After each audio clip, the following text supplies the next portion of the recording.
First step, yes, is going to get rid of everything that's not y. We want to move it, so we're going to subtract 4x from both sides.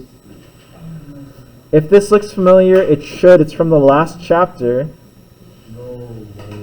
Oops, forgot my sign. So something to note here is one mistake that I saw pretty commonly on the last test was that some people would combine the 4x and the 9. Do not do that. They are not like terms. Okay? Matthew, pay attention. Thank you. Okay, so if you don't know how to do number 1, you should be eyes on the board, trying to pay attention here. So our very first step was, again, to move the 4x to the other side. We don't want it on the same side as y. What's our next step here? We're almost done. We have one more step left.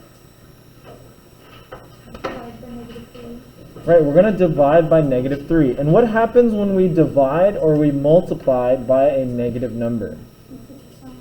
Yes, we have to flip the sign. Great.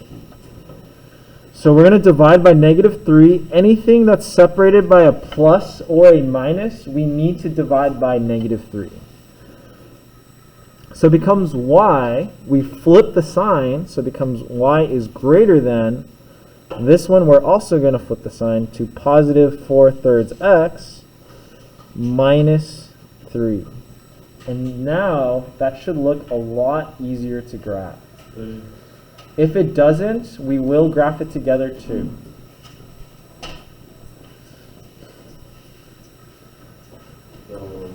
Okay, so that's our first inequality. Our second inequality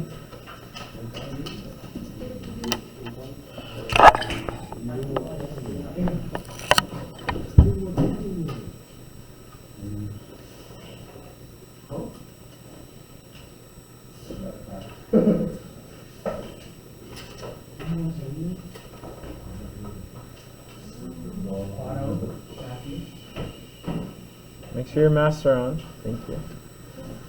Okay, so our second inequality, what should we do here first? What should we do here first?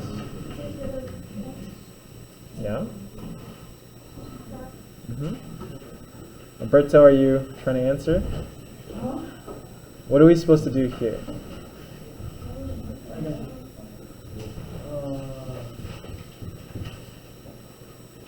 Well, you're trying to make what? So you get y by itself. Okay. On the other side, so you subtract x on both sides. Exactly. So we're trying to get y by itself. So the first thing that we would do is to subtract x on both sides.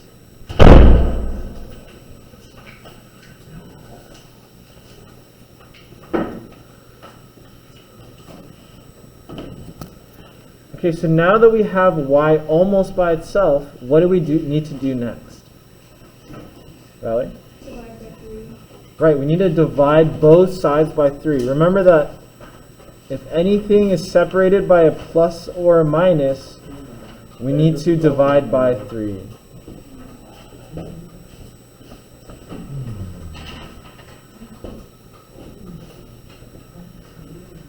So here it looks like it's really hard to divide. We just keep it in fraction form. So we just say negative 1/3 x plus 2. I'm going to write my other inequality here so I can go ahead and graph both of these.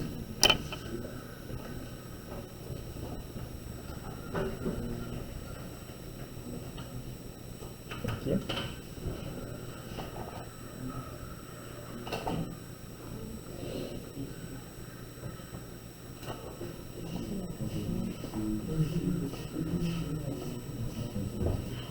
Okay, so now we've done the hard part about this problem. The last part is we're going to graph this problem. So hopefully that should be very familiar.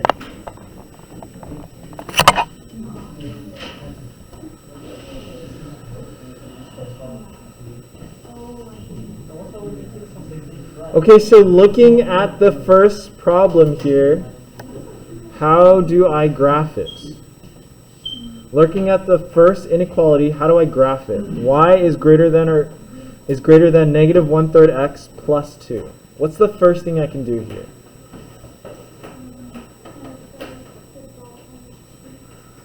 Which is called our y-intercept, yeah? So we graph the 2, which is, again, we know the y-intercept is at positive 2. Then we graph the slope, right? Our second step is to graph the slope, or to use the slope to graph any other point on the graph. So because this is negative, we're going to go down, and because the 3 on the bottom, we're going to go to the right. 3 steps. So we're going to go down 1, 3 to the right.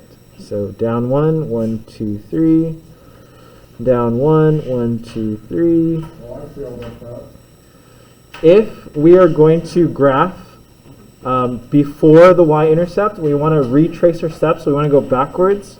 So we're going to go 1 up and 3 to the left. 1, 2, 3.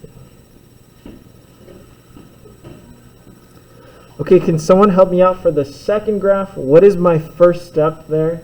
Y is greater than or greater than 4/3 x minus 3. You graph the 3. Right? Right, negative 3. So I graph my y-intercept at negative 3. And then I do, what directions do I go in? You're going up and right. Okay, and how much? 4 up by 4 and 2 to the right.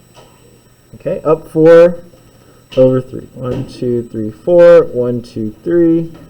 2, 3, 4. 1, 2, 3. Okay, so before I connect my lines, I want you to think about, are these lines solid or are these lines dashed/dotted? Are these lines solid or are these lines dashed/dotted? Dotted why? Okay, so both of these are indeed dashed/dotted because there is no line underneath the inequality. So for both of these lines, I have to dash them like so.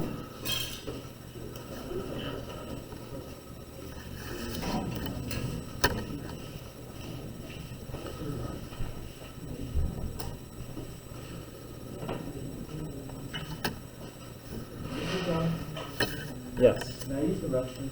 Give me a sec. We're almost done. After we finish this problem, you may. So for the negative 1/3 x plus 2, is y greater than?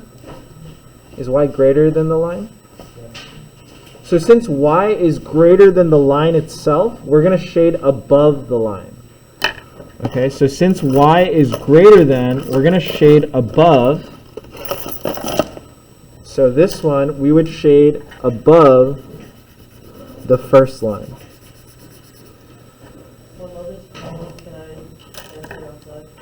Give me a sec. You can call her back. The second line is 4/3 x minus 3. We're going to shade above it because y is greater than the 4/3 x minus 3. So we're going to also shade above. The area that they have in common is this area right here, right? And so that would be your answer. Your answer could be any solution within the shaded region. Because both of these are dotted/dot, like dash lines, you cannot pick a solution that is on either line. You cannot pick a solution on either line. You can only do that if the line is underneath the inequality for both.